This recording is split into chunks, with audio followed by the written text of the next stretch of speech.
Hikori, 5-годишна женка шкотски рт, го започна патот кон славата како најдоброто куче во САД годинава со фотосесија од врвот на облакотерот Empire State Building во Њујорк. Одгледувачите велат дека кучињата од оваа раса се одликуваат со тивко достоинство, подготвени да заборават нанесена повреда, а да запомнат пружена љубезност. Анджела Лојд, која адресира Хикори, е полна со пофалби за неа.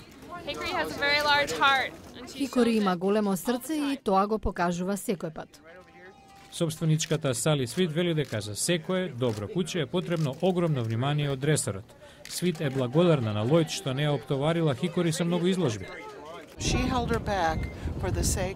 Со тоа Хикори беше одморена, не беше под стрес на другите изложби викендов. Оваа година беа изложени 2500 кучиња од над 179 раси и видови.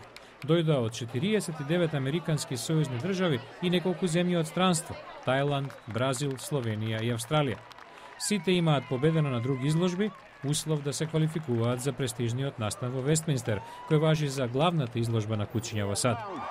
Да се биде собственик на најпознатото куче во САД има своја цена. Собственичката Свит плаќа за дресерот, рекламите, патувањата, престојот и партиципацијата на изложбите. Но и се исплаќа од продажбата на подмладокот. Свит вели дека Хикори наскоро ќе биде оплодена и ќе се пензионира од понатамошни надпреварувања.